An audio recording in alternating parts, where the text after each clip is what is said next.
Office से निकलकर अशोक जी ने स्कूटर स्टार्ट किया ही था कि उन्हें याद आया, पत्नी ने कहा था 1 किलो जामुन लेते आना। तभी उन्हें सड़क किनारे बड़े और ताज़ा जामुन बेचते हुए एक बीमार सी दिखने वाली बुढ़िया दिख गई। वैसे तो वह फल हमेशा राजेंद्र आश्रय फूट भंडार से ही लेते थे, पर आज उन्हें लगा कि क्यों न बुढ़िया से ही खरीद लूं। उन्होंने बुढ़िया से पूछा, माई जामुन कैसे दिए? बुढ़िया बोली, बाबूजी 40 रुपये किलो। अशोक बोले, माई 30 रुपये दूंगा। बुढ़िया ने कहा, 35 रुपये दे देना, 2 पैसे मैं भी कमा लूंगी। अशोक जी बोले, 30 रुपये लेने हैं तो बोलो मुझे। चेहरे से बुढ़िया ने नामे गर्दन हिला दी। अशोक बिना कुछ कहे चल पड़े और राजेंद्र आश्रय फूट भंडार पर आकर जामुन का भाव पूछा तो वह बोला 50 रुपये किलो है। बाबूजी कितने दूं? अशोक बोले, 5 साल से फल तुमसे ही ले रहा हूँ, ठीक भाव लगाओ। तो उसने सामने लगे बोर्ड की ओर इशारा किया। बोर्ड पर लिखा था, मोल भाव करने वाले माफ़ करें। अशोक को उसका यह व्यवहार बहुत बुरा लगा। उन्होंने कुछ सोचकर स्कूटर को वापस ऑफिस की ओर मोड़ दिया। सोचते सोचते वह बुढ़िया के पास पहुंच गए।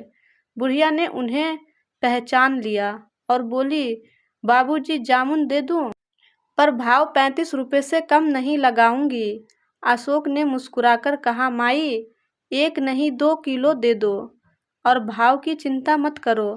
अब बुढ़िया का चेहरा खुशी से चमकने लगा। जामुन देते हुए बोली, बाबूजी मेरे पास थैली नहीं है।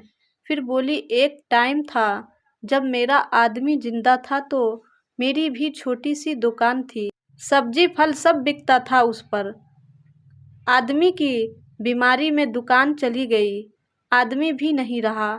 अब खाने के भी लाले पड़े हैं, किसी तरह पेट पाल रही हूँ। कोई औलाद भी नहीं है जिसकी और मदद के लिए देखूं।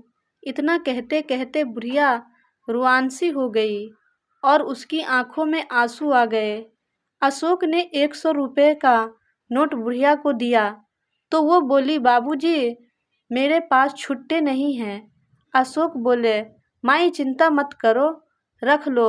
अब मैं तुमसे ही फल खरीदूंगा और कल मैं तुम्हें 1000 रुपये दूंगा, धीरे धीरे चुका देना और परसों से बेचने के लिए मंडी से दूसरे फल भी ले आना। बुढ़िया कुछ कह पाती उसके पहले ही अशोक घर की ओर रवाना हो गए। घर पहुंचकर उन्होंने पत्नी से कहा, न जाने क्यों हम हमेशा मुश्किल से पेट पालने वाले, थरी लगाकर सामान बेचने वाले से मोल भाव करते हैं, किंतु बड़ी दुकानों पर मुंह मांगे पैसे दे आते हैं। शायद हमारी मानसिकता ही बिगड़ गई है। गुणवत्ता के स्थान पर हम चकाचौंध पर अधिक ध्यान देने लगे हैं। अगले दिन अशोक ने बुढ़िया को 500 रुपये देते हुए कहा, माई लौटाने की चिंता मत करना, जो फल खरीदूंगा उनकी कीमत से ही चुक जाएंगे। जब अशोक ने ऑफिस में ये किस्सा बताया तो सबने बुढ़िया से ही फल खरीदना प्रारंभ कर दिया। 3 महीने बाद ऑफिस के लोगों ने स्टाफ क्लब की ओर से बुढ़िया को एक हाथ ठेला भेंट कर दिया। बुढ़िया अब बहुत खुश है। उचित खान पान के कारण उसका स्वास्थ्य भी पहले से बहुत अच्छा है।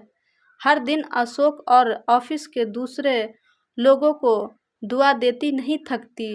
अशोक के मन में भी अपनी बदली सोच और एक सहाय निर्बल महिला की सहायता करने की संतुष्टि का भाव रहता है।